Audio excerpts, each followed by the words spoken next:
Hey friends! Welcome to the Drug Prevention Power Hour, where we empower leaders in youth drug prevention. After creating a student-led movement hosting epic drug-free events across the nation, your host, Jake White, dedicated himself to making the prevention field more fun, impactful, and relevant for today's youth. So if you're in education, counseling, public health, prevention, or just a caring adult looking for strategies to protect your kids, we hope you subscribe and learn from every show. Coming to you from Jake White and his team at Vive 18, enjoy this episode of the Drug Prevention Power Hour. Welcome back to another episode of the Drug Prevention Power Hour. And if you're wondering, wait, I'm trying to listen to Prevention Navigators, you're still in the right spot, okay? Today is a co-episode. You got me, Jake from Vive 18, and you got Effie. And in case you're new to the Prevention Navigators world, let me give you a quick intro. So Effie is a program coordinator and the Prevention Network Program Liaison for her organization, which we're going to learn all about today as we get to know each other. But Effie, this is so fun.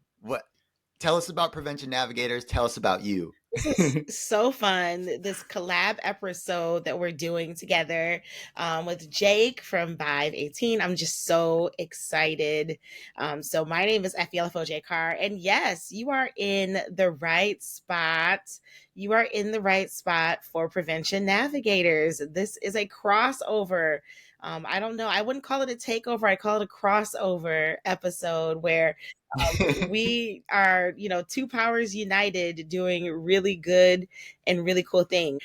You all know me from over at Prevention Network and the work I do with coalitions, and I am so excited to be here on the Vive 18 podcast with my friend Jake. We happen to meet and become friends in different places on more than one occasion in the past year. And so we decided to bring our powers together for both of our podcasts. And so what you'll be hearing from Jake is about the Drug Prevention Power Hour with Vive 18 and the incredible work that he is doing with youth. I have had the blessing of witnessing the way he harnesses the power of brilliant young minds and just helps them feel like they can take over the world with their passion. And it has been incredible to watch his journey. And so super excited to talk about the work that I get to do in prevention with coalitions, and to talk about the work that Jake gets to do, his work in prevention as well, working with youth. And so, we're in for a fun ride, I think, for this particular podcast episode, right, Jake? Yes, this is awesome. And thank you. You're making me blush, Effie. Oh. Is it?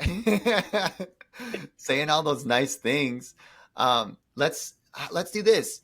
I'm gonna give y'all my short intro in case this is our first introduction. But I started a company in college where I would throw enormous, giant parties without any drugs or alcohol, and people sometimes they smile when they hear that. They think, does that work? And the fun part is, yes, it works on every campus. No matter where you go, what age, people are looking for acceptance and belonging in a safe environment. And when you think about our world and the social norms that we have, it might seem normal to recreate or to get loud and wild with drugs or with alcohol, but our body's designed to do it naturally. We want to connect, we want to have fun. And I found that if you give people the opportunity, they want to protect their friends and their future while having fun. And that's what Vive 18 is all about. So it started years ago as a college movement and now is spanning the country, helping students in middle school, high school, and college protect their friends and their future with positive events and let them lead the way. Now I'm quote older and wiser, so I don't throw parties for kids anymore. Okay, I teach them how to do it. So that's me. Effie, tell us a little bit about you and what got you into this kind of work. Okay, sorry. I hope you can hear me. Can you hear me, Jake? I got you now. Okay, perfect. Okay, so yeah, I love that. I love the fact that you threw those parties as someone who also, values fun and connection and wants to protect my own body and future, because I have enough going on Okay, let's be clear. So I need to mitigate things, to be honest. And when I was in college, could have used that type of environment. I would have came to your parties. I would have been at every one, honestly, just because it just sounds so fun to be able Yeah. to, hang out with folks without, those pressures. So I think that's really cool. Okay, so me and my journey, right? So my journey is a little different. My journey to the prevention world has really gone through the fact that I am a passionate public health professional, but majority of my time in public health has really been surrounded with maternal and infant child health and early childhood. That's really, a big portion of my public health journey. There are pieces of it that actually also connect to legal advocacy for survivors of intimate partner violence. And so then as, I've kind of moved on in my trajectory, I've seen the threads woven of families that I supported to, help make great choices for their bodies, even while pregnant, and navigate the legal system and navigate the social service system, still lose out in a really, really bad way due to substance misuse, due to the possession of substances, due to the use of substances while pregnant. And all of that, came before I got to where I am now, right? It came in I want to say the first 10 years of my professional career. And so now for the last year and a half and some change, I'm not great at math. Okay. But I would say for the last year and a half, I found myself in the world of prevention. I am a prevention specialist. I, am working towards my own certification in prevention.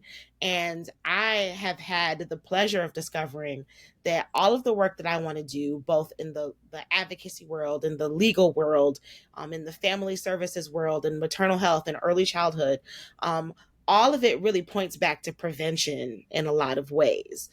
There are families that are struggling. There are families that need support. There are individuals who need support. And oftentimes, when they don't get that support that they need, when they don't get that backing, when they don't have that community, when they don't have those safe spaces, they turn to substances to fill the void. And, people want a good time. Needs will get met, right? I talk about Maslow's hierarchy of needs a whole lot. Needs will get met. And, we as a community, I have come to believe that prevention is that backbone that gets people the support that they need when they need it most and help them navigate things. And so that's kind of been a bit of my journey professionally and where I'm at now. And then as in terms of the work that I do, so I'm a Michigan girly. So here's the hand. Oh, my hand's bent. So we'll use this hand. So here's my hand. And I'm a Michigan girly. And so I have the honor and privilege of working with coalitions all across the state. So not just here on this part of the hand, but this part of, the hand too, both the lower peninsula and upper peninsula.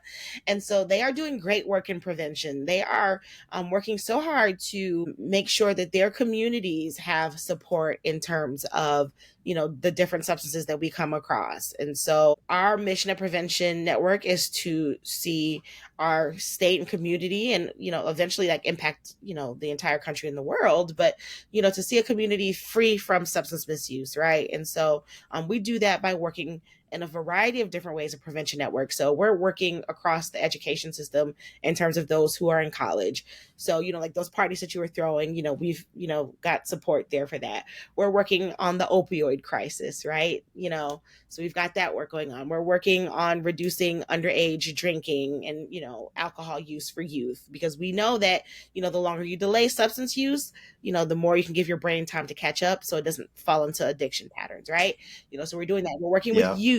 So we've got a giant statewide youth coalition where we've got youth that are, passionate, much like the youth I've seen you work with, about, educating those around them, educating those in their community, educating lawmakers, educating friends and family, and not misusing substances, right? So, we've got that. We've got parenting awareness. So we've got Parenting Awareness Michigan, where we're working with families and parents, which, is a big part of my own public health passion, and, giving them that safe space and those resources, right? So that they can have what they need so that they don't fall into, substance misuse. So, we're working in all of the different sectors across, really the lifespan. And I come in because I try to knit that work together in different ways. And I also work with the coalitions who are on the ground in Michigan, really putting in daily work and effort, blood, sweat, and tears, if you will, to mitigate substance misuse in their individual communities, cities, suburbs, rural areas, way up north, the Detroit area, which is where I'm from, everywhere, all throughout Michigan. They are doing the daily hard work. And so I get to support them behind the scenes. I really love that. I really love that opportunity. And I feel like I've talked way too much. Hopefully, I've been able to paint a thread and a picture of the work that I do, which is really just being a behind the scenes champion and cheerleader, and a connector of things and people, a connector across networks. If I find resources and funding to support, then, I'm funneling that your way, things like that, right? So Yeah. that's a little bit about me and my journey and my work. And I don't know. I think we both get to do Awesome. cool work. I won't say who's cooler. I Oh think it's yeah. you, Jay. We're in the same lane. We're in this together. We're running parallel. So Yes. what I love what you said. By the way, I don't know. I think we might have talked about this, but I come from Wisconsin, which also uses the hand Yay. with the You thumb got, out. wait, I'm not, I don't think I'm doing it right. But yeah. Right? Yeah. So we got Oshkosh, Wisconsin. We're next door neighbors. Football rivals, but I don't really hang my hat on football. So we're okay, Effie. We're Fair, okay. fair. um, the one of the things that I love that you talked about was that the prevention is kind of the foundation of everything. Yes. And what I love talking about with people, especially young people, is that prevention is not about saying no to a drug. It's about saying yes to your best life Love possible, that. your most successful self, who's sufficient, who's sustainable, who is, doing amazing things, not only for yourself, but for the world. And if we can view that as educators as well, to know that we're not like drug and alcohol prevention and substance use prevention isn't about educating students about drugs. It's giving them skills with coping, building community, with resilience, setting boundaries for their life, providing basic needs. Like these are all prevention skills. And I want to ask you this, Effie, and I think it'd be cool to have a little conversation about what have what have we learned in the last year and a half or a couple years about prevention that have really shaped our understanding and our work? And it might even just be, what did we used to think that now we don't think anymore? Or what's going wrong? What challenges are going wrong, and how can we make them right? And I'll kick us off by just saying, like, for me, over the last 2 years, I've really, really learned the importance of youth-led programming.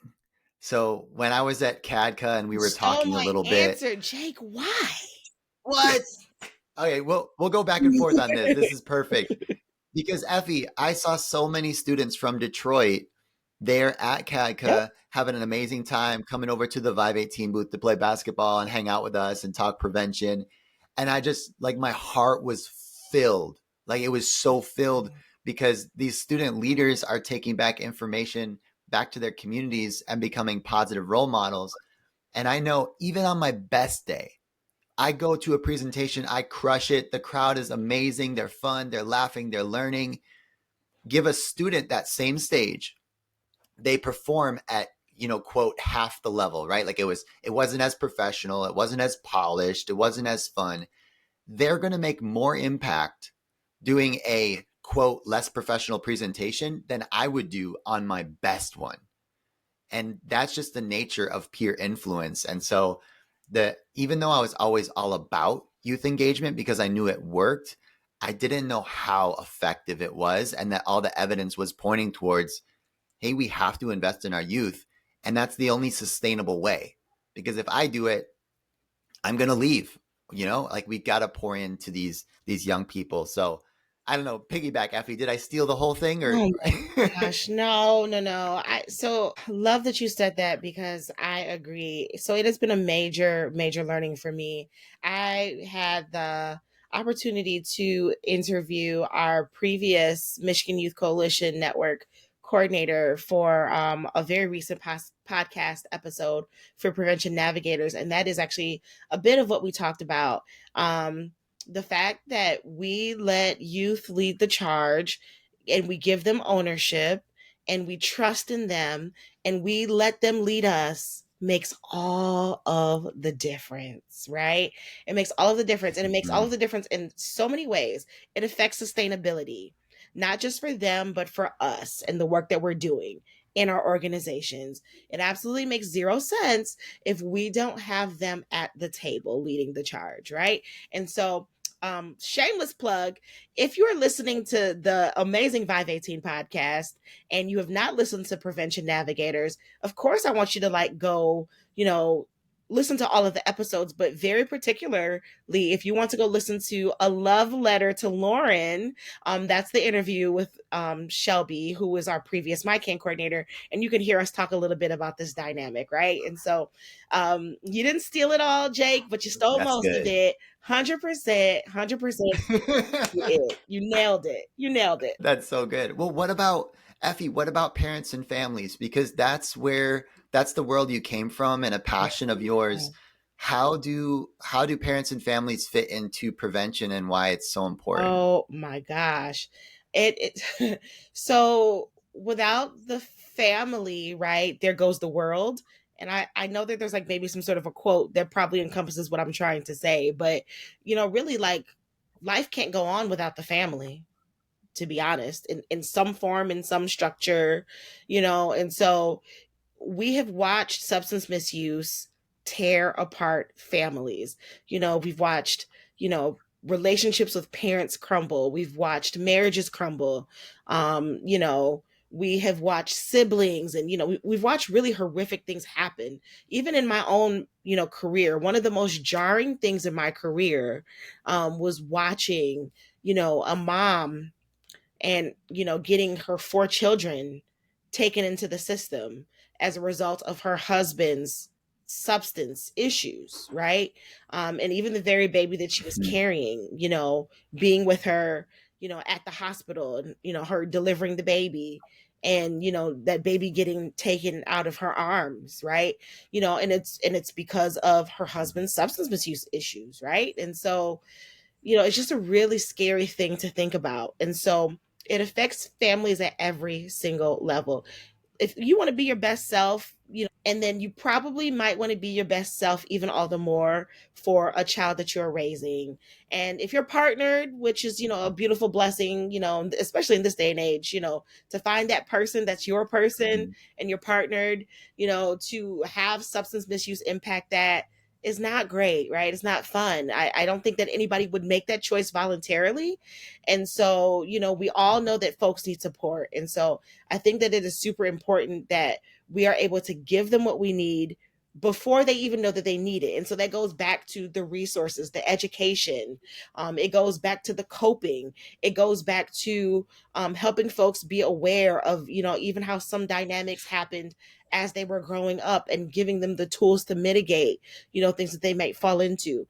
So a lot of folks have heard of ACEs, right? And so I have had the opportunity to study that over the course of my career, and it is eye-opening what that knowledge can do for someone as they move towards parenting and being partnered in an adult season of their life, right? Eye-opening what that knowledge can do for someone as they try to work through some of the places of trauma and work through some of the places of deep hurt that they have not been able to get through. And so it affects parenting and it affects families on every layer. And so I just really think that as we consider what folks need, we really, really, really need to consider what parents need to thrive and be healthy so that they can be their best selves for themselves and their children. Yes. So I was just in Alaska working with the Wellness Coalition, the Ketchikan Wellness Coalition. And what was so cool is they are trying this thing called the Icelandic prevention model.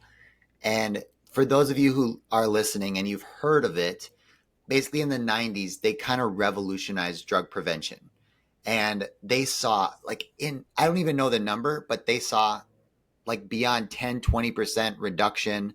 I shouldn't even say a number. Like look up the Icelandic prevention model and your jaw will drop Wow. on how they reduced substance use among youth. And one of the big one of the big pillars that they found the program on is parent involvement. And for those of us who are in the field, we know that a caring adult or a parent figure is one of the best prevention 100%. strategies. It's one of the best positive experiences a young person can have that deters risky Yep. decisions. And so that trusted adult, they actually made it kind of like a rule that you don't schedule sports practices or activities over dinner. Like kids have to go home for dinner and spend time with their family because they know that quality time matters. So they're putting these different things in place just to kind of emphasize and give opportunities for students to not eat alone. They're eating with their family or they're eating with their friends. And one of the things that we talk about to parents is that, by eating dinner with your kids, they are 4 times less likely to misuse a substance or to start using it underage. So that time matters. And if you don't have time over dinner, maybe it's that quality car time because you're carting them around, or it's the late night hanging out because, you're working and you have to take every little moment you can get, or they get up early and while you cook breakfast for them and they make their lunch for the day, you spend that time to catch up with them. But it really is. I think there's a quote, I don't know where it came from, but the way you spell love is Time. Oh my God, that's beautiful. Time is love. That's beautiful. I love that you share that because folks are anxious and lonely, and the youth are, a glaring representation of that. What is so sad and scary is the CDC has declared loneliness an epidemic. And so you sharing this is so, so, so, so key. I even just think about like some of the choices I've made, and I want to, preface it with the fact that it is truly a privilege. I for this very reason that you stated, I drive my son to and from school. I just, I think that time, between sports and all the other things that we got to do, and working and all of that, it's just so much. And I'm like, if I can hit the morning, the afternoon, and right before bed, okay, because I just I know we're all over the place, then at least I'm trying to do something. And it's Yeah. scary that we have to think about the fact that kids who have dinner with their folks are 4 times less likely to misuse substances, but a lot of folks don't have the privilege of sitting down together to a home cooked meal, or they just, because people are so busy trying to survive. And so this is exactly why I said what I said earlier. We got to give folks what they need, and prevention is like the basic fabric of that, of getting people to the place of getting them what they need. Now, is there a lot to be done on so Yeah. many other factors? Yes, it's why advocacy and policy, and you can only do so much. So like I'm not going to step on toes. I work at a nonprofit, so I can only say so much. But it's why advocacy and policy and those things are also important too. And it's also why youth need to be at the table for those things. Like it's why they need to talk to their lawmakers. It's why they need to talk to the people in power. They need to have not just a seat at the table, but like a voice, and the folks that have power need to have a vested interest in them because of those exact statistics that you just shared. And so if people can't even have the opportunity to have the privilege of being able to do that, where does that leave them? Right? Such a loaded conversation. Yes. Yeah. And that's why being culturally competent is so important. And when we talk about the model, and all of our coalitions are hopefully following and having those seats at the table, is because we realize every one of our communities is different, every barrier is different. And so some people can't have dinner because they're working or traveling or whatever it would be. And sometimes it just doesn't work with the school schedule because we want to give students the most opportunities for extracurriculars and stuff like that too. So yeah, we could sit here and talk about problems and solutions, but there's not one like cookie cutter answer. We have to develop it for our communities, which is why our work is so important. And that, like, looking at one person and just saying, oh, it worked for them, it's going to work for me, isn't really the case, right? We got to assess our needs and all those good things to figure out well, what are the barriers here? How do we overcome them? And then what are the challenges we're facing? And how do we provide that solution here where we're making an Love that. impact? And then So reviewing that, for I you don't know? yeah, and for you and I, like that's why when we work with the community, we know it's not about us. Like it's always about them and understanding So them. good. And I love it when I first learned. I'm a big fan of learning sales skills Oh, okay. because sales actually translates into a lot of other areas of our lives. Like if you can do sales well, then you are not self-consumed.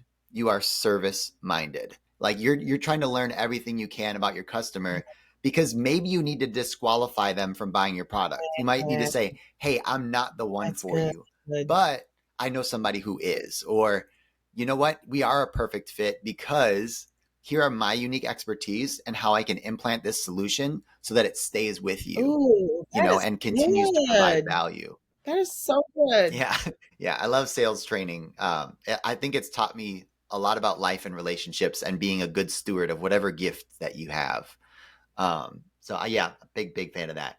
Effie, can you tell me a little bit about your communities in Detroit area or Michigan, like that we're talking about our areas, right? So, what are the unique challenges that you've seen, and you've maybe seen some hopeful, things you've started to do in those challenging areas? I love that. Yeah. So I love the fact that you reference the fact that each community has individual solutions, right? I even think about some of the different needs assessments that I've had the opportunity to look over. And there are systems and issues that are happening perhaps in like the actual city proper of Detroit that you go 30 minutes outside to another coalition that I support and their needs are completely different, totally different. And it's a car ride, right? And so, Yeah. it's very interesting. So like I think of certain coalitions and they are working really hard towards community buy-in because the folks, the families, the administration at the schools. And I'm thinking of one about 30 minutes outside of Detroit specifically, actually not too far from where my parents live, about 15 minutes from where my parents live now. Um, and in their community, folks don't even think that they have a problem. But when they did their needs assessment, they actually, so at first the coalition was like, we need to address alcohol. And then they did their needs assessment and come to find out they had more of a marijuana problem than they'd given it credit for. And they didn't even realize that, right? But then you go back, down into Southeast Michigan and you go to Detroit and, they have a whole host of different problems. They have potentially access issues to quality health care, access issues to, good food. You do a map and you look at their needs assessment and you literally pictures in their needs assessment of liquor stores available on like every like few blocks. I was shocked to actually look at a needs assessment from the neighborhood I grew up in. Okay, so just okay, looked at the needs assessment and I was like, oh, I used to walk to this liquor store after school to get snacks. Yeah. And so What? Like you're a kid going to get snacks at the store and there's just a bunch of liquor right and there. And it's just very I'm interesting sure. looking at it in this public health lens as a whole grown up in my 30s versus this is just normal and this is what you do. And and we know the issues that we have in our community. Like we know what's good, right? And so when I think about that and then I think about like what's happening in other zip codes just across the freeway, it's very interesting to like kind of juxtapose the two. And so yeah, it's Yeah. it's it's very interesting for sure. And then I don't So, have the so we work with rural coalitions and a lot of coalitions that are on the upper peninsula. I don't work with them as closely. As a matter of fact, unfortunately, some of them aren't even able to do as much work as they used to just because of some different restructuring and things. But the issues in rural communities are completely different than they are in the under the bridge is what we call it, in the lower peninsula. There's a lot of isolation. It's a whole different culture, a whole different world, a lot of different ways of being and viewing things. And so It's very interesting to think about, and how it affects communities, and how it affects how they respond to the issues that come up and what they need, and how they move forward, and how they connect with other resources and other partners. I think one of the coolest things that we even try to do at Prevention Network is when we find some of those commonalities, and even when we see things that are very different, we try to connect those people so that they can kind of learn from each other and grow. And we try to connect those youth also, because yes, you might be, you know, in the Upper Peninsula, in a different lifestyle, etc., and you might be a youth coalition from Detroit. There's so much that you can learn from each other even. And so, you know, that's something that we try to encourage even at Prevention Network, is, you know, that cross and that network and that connect, so that, you know, folks can kind of work together. And we host, you know, some networking time. You know, we do it virtually, and it is very interesting to, you know, watch these conversations, you know, kind of pop off, and, you know, how they kind of help each other, support each other, you know, solve problems, work through things together. And they've got completely different lifestyles, right? But sometimes hearing something from Yeah. a different brain and a different, you know, viewpoint can kind of really help you look at things differently too. So, Yes. Oh, all right. It's time for a quick oh, plug. okay. You said it. Community, sharing ideas. So last year was the first time we hosted a Vive 18 Youth Leadership and Mental Health Conference. And so it's focused on prevention and mental health. And what was cool is the students, what they do is they come up with a Shark Tank, or they come up with an event plan or a project they want to do. They learn public speaking skills, Nice. and then they get to practice their public speaking skills by pitching their idea Shark Tank style to a panel of judges and win up to $500 to implement their ideas. And it was so cool, Effie. We had students come up with incredible event ideas, some app ideas to help make access more easy and access to mental health resources. It was so cool. And what was awesome is they went and they pitched in front of the entire room. And then that exact same skill set can be brought back to their communities to go build sustainability, right? So they're going back in their community and doing that and raising money for their ideas. It didn't just end there. And we made PSA videos, like Love a good talking head style, PSA. kind of what's Love popular. it. Yeah. But I don't know about you, Effie, but when I tell students to do PSAs, oftentimes they're like, they come up with some cheesy skit and they're not taking it seriously. And it's embarrassing, to be honest. It's so bad. So we're changing it to do more talking head style and giving them prompts, more like you're talking to a Mhm. friend, or giving advice to your previous self. And that's kind of what we see working on social anyway, and with content that's being featured. So those kind of things. But when we did the conference last year, the advisors who came in, we only had a couple sessions for them. So the way they described it was, oh, we got to hang out with our prevention friends, share the ideas, like get encouragement from one another, put up our challenges, what we're facing, and then all offer solutions.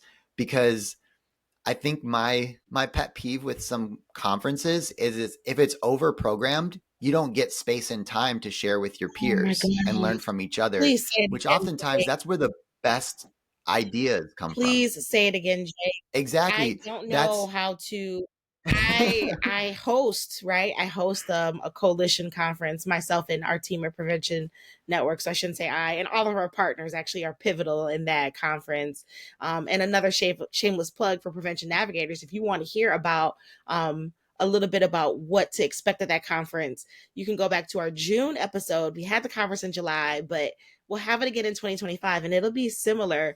But one of the things that I feel like I yell from the rooftops is we need space.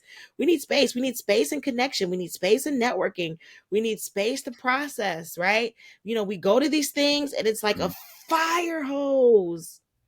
And then how do we do what you and I are doing right here, right? To move the work forward. exactly. Okay, Effie, I'm going to invite you first, okay? In 2025, we are hosting a prevention conference on a cruise ship. Here's What? why. Here's why. Connection is built into the experience. You don't go to your tiny little room on a cruise ship to hang out. You spend time with your people you went there with. You go mini golfing. You go get dinner at the dining hall. It's all included. You don't pay for hotels and food. You go on excursions together. Tell me you're not going to come home with 10 new ideas and at least 10 new best friends in prevention to stay in touch with after a 4-day conference on a cruise. And every time you learn something, you get those opportunities to talk with each other, share ideas. And honestly, what I love about it too, because I'm a cheap person. I don't I'm frugal. I'll say Yeah. that. I'm frugal. So I love that aspect of it, but the connections built in. So I'll keep you updated, Effie. But 2025, we will release a date. Wow. We will have a prevention conference for professionals on a cruise ship. Well, I have never in my life wanted to be on a cruise ship ever. Ever. But you make a very convincing argument. Yeah, I have no desire to be like locked on a boat. I just don't. It's the size of a mall. You won't even know you're on a boat. You're gonna know. You're gonna know. But I that is hilarious. love. I love the idea behind it because you're right. It's one thing to like, go back to your hotel room and, which I do, I'm guilty. And it's a whole nother to be doing activities together that are way less pressure. Mini golf is fun. And for you to like still be having those type of natural conversations because, you all share that same passion, love, and profession, it's a whole different ball game. And so I love the intention behind this and the idea behind it. And maybe if I'm going to do a cruise, maybe this is the one. I don't have the desire to be on a boat, but maybe this is the right one. I'm going to keep applying some positive peer pressure to you, Effie. Don't worry. You're going to really have to say no. No. Oh boy. It's all good. Let's do this. I would love it to end episodes. I usually like asking a question. If you have one piece of guidance for other professionals in prevention, just to leave us with, what would that be from you, Effie? So I said I've been around for about 1.5 years, right? So I would say in this half is there's a space for you and a place for you. And there are people looking for you and what you have to offer. So you might be, new to the prevention world, new to the profession. You're just trying to figure out where you fit. And believe me, you're not in the wrong place. Because again, when we think about it, the work that we're doing in prevention literally goes across the entire fabric of lifespan, of need, of how people show up at their base, right? Remember, we're trying to prevent people from being in so much pain that they fall into substance misuse, right? And so when you think about that, no one is exempt, literally no one. Okay, because no one is getting out of here alive and no one is getting out of here without some sort of pain or trauma, whether if it's big T or little t, right? And so when you think about it through that lens, prevention touches everything. So no matter how it is that you got here and, what it is that, whatever your background story is that brought you to this place, there's a place for you and there's a reason, why you're called to do this work. And so show up much more confidently as a result, right? Show up in the room, shake the hands, meet the people, read the books, go to the events, speak up at, the places, find the friends like Jake, who you see their passion and you are instantly magnetized to. And you're like, we got to have more conversations. We got to, have a relationship of sorts. There's a place for you. You might not think that, you have the knowledge and the skill set. All of that can be learned. All of that can be built. It does take time, but there's a place for you because literally prevention is the fabric of our lives. And so I have learned that in the past 1.5 years. And so it has helped me so much in terms of finding my footing. It's helped me support my coalitions. It's helped me support my colleagues. And so that's my one piece of advice. That might have been 20 pieces. I don't know. That's good. I'm ready to go. Our episodes are released Monday. So if I end on that, I'm ready to tackle the week, baby. I'm ready to go. I love that. For me, I'm gonna pick out something you said, and I'm gonna say that you don't have to do this alone. That there are people in your network waiting to help you, and all you got to do is ask. Be that person who is so unapologetic about your mission that you will ask for anything. Go ahead, ask someone today if they're not on your team to join. If there's something you've been putting off on your to-do list because you don't enjoy it or you don't feel like it's your gift, think about who has that gift and just go ahead and ask them. And you know what? Let Effie know, let myself know if you do that and what happens. And yeah, this has been an awesome episode. I know for me, for the Drug Prevention Power Hour, this is going to be a good one. For Prevention Navigators, I hope it was a valuable one. But Effie, anything else before we sign off? I love the fact that we got to sit together. I appreciate your questions today. They definitely have sparked some reflection in me that I have, I've kind of like had on a smaller level, but you really kind of brought it out of me today. So I appreciate that. And yes, Prevention Navigators fans, I hope that you've enjoyed the conversation that Jake and I were able to have today. The questions that he asked me were hopefully some value and some comfort to you as you continue on in the work that you are doing every single day. You are so, so valued. You are so, so needed. Please keep showing up every day, even when it's hard, and take good care of yourselves, please. Thanks for listening to this episode of the Drug Prevention Power Hour podcast. If you love the show, make sure to leave a review and share what you've learned. And if you need help reducing substance use among youth by educating and engaging students in prevention, visit vive18.com for more information, tools, and resources.